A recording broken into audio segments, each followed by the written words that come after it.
नमस्कार, स्वागत है आप सभी का। पिछले वीडियो में हमने शब्दालंकार के पहले भेद अनुप्रास अलंकार पर चर्चा की थी। आज हम यमक अलंकार के बारे में बात करेंगे। जी हाँ, यमक अलंकार किसे कहते हैं ये हम आज समझेंगे।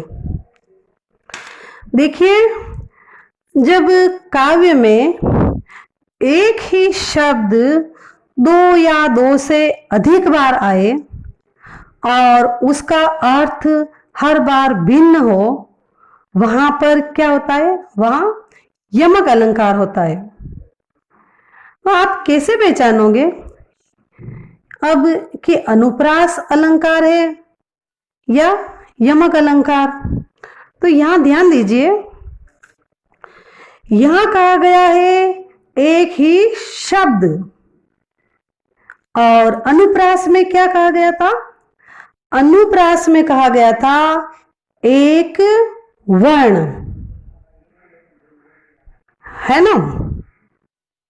यमक अलंकार में किसकी आवृत्ति होती है? शब्द की। और अनुप्रास अलंकार में किसकी आवृत्ति होती है? वर्ण की। ठीक है, तो ये देख के आप समझ सकते हैं कि यहाँ पे अनुप्रास अलंकार है या यमक अलंकार है। तो यमक अलंकार में काव्य का सौंदर्य बढ़ाने के लिए एक शब्द की बार बार आवृत्ति होती है। यहाँ एक और ध्यान रखने वाली बात है कि जो शब्द प्रयुक्त हुआ है उस शब्द का अर्थ भी हर बार अलग होना चाहिए। ऐसे नहीं है कि केवल शब्द की आवृत्ति देख ली हमने कि इस शब्द की आवृत्ति हो रही है तो वहां यमक अलंकार है। शब्द की आवृत्ति होती है, वहां यमक अलंकार है, लेकिन उसके साथ हमको ये भी देखना है कि वहां पर जिस शब्द की आवृत्ति हो रही है उस शब्द के अर्थ हर बार अलग अलग आ रहे हैं या नहीं आ रहे हैं। हर बार अगर उस शब्द का अर्थ अलग आ रहा है तो वहां पे पक्का क्या है? यमक अलंकार। देखिए, यमक अलंकार का एक उदाहरण देखते हैं। कनक कनकते 100 गुनी मादकता अधिकाय, या खाए बोराए नर वा पाए बोराए। यहां पर आप देखिए, इस पद में कनक शब्द की आवृत्ति हुई है। तो यहां हम समझ सकते हैं कि यहां पर यमक अलंकार है, लेकिन यहां यह भी देखना है कि ये शब्द 2 बार तो प्रयुक्त हुआ है। यहां यमक अलंकार होने की संभावना है, लेकिन इस कनक शब्द का अर्थ भी दोनों बार अलग होना चाहिए, तभी वहां यमक अलंकार होगा। तो यहां आप देखिए कि एक बार कनक शब्द का अर्थ है वो क्या हो रहा है? सोना। और दूसरी बार जो कनक शब्द आ रहा है उसका क्या अर्थ है? धतूरा। तो यहां पर एक कनक शब्द का अर्थ धतूरा है और दूसरा कनक शब्द एक कनक बार जो आ रहा है उसका अर्थ हो रहा है सोना। दोनों बार यहाँ अलग अलग अर्थ आ रहे हैं। तो शब्द यहाँ एक ही है, कनक, लेकिन कनक शब्द की यहाँ आवृत्ति हुई है और दोनों बार कनक शब्द के अलग अलग अर्थ निकल रहे हैं। तो यहाँ क्या हो रहा है? यहाँ पर यमक अलंकार है। कनक यानी धतूरा खाने से नर बोरा जाता है। बोरा जाता है यानी पागल सा हो जाता है, क्योंकि धतूरे में नशा होता है। धतूरे को खा के इंसान, जिसने वो धतूरा खाया है, वो क्या होता है, पागल जैसा हो जाता है।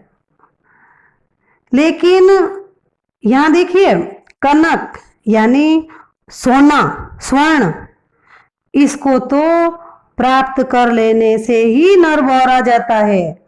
यानी किसी के पास देखिए अधिक संपत्ति, धन संपत्ति हो गई है, किसी के पास अधिक धन हो गया है, सोना अधिक हो गया है, तो वो नर भी क्या है, बौरा जाता है।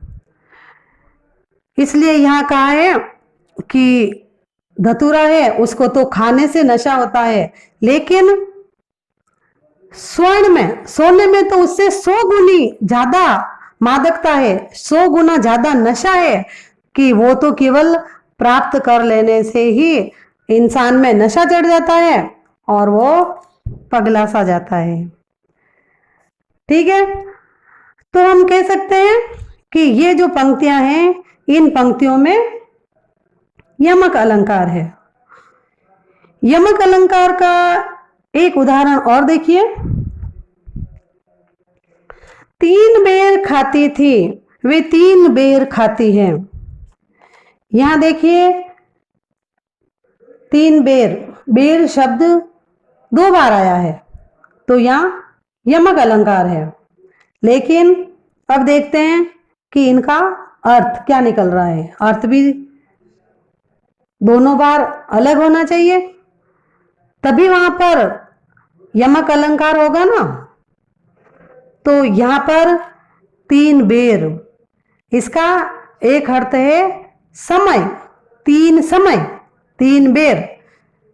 समय के अर्थ में जब 3 बेर बोलेंगे हम, तो उस समय बेर का अर्थ क्या निकल रहा है, समय। 3 बेर, 3 बेर यानी 3 समय।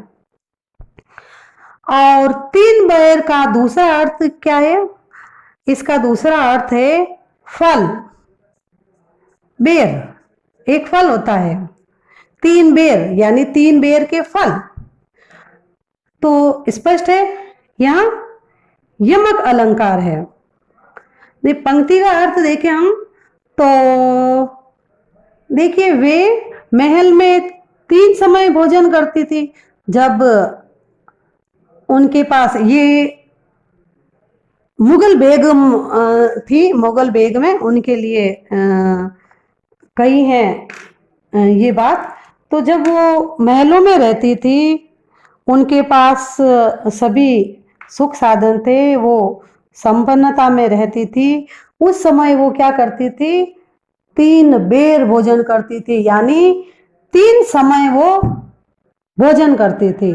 और अब शिवाजी के डर से वो क्या है, जंगलों में भटक रही हैं, तो उनके पास अभी खाने को कुछ नहीं है। तो ऐसे समय में वो क्या कर रही हैं, केवल 3 बेर, 3 बेर यानी 3 बेर के जो फल हैं वो खाकर ही अपना गुजारा कर रही हैं।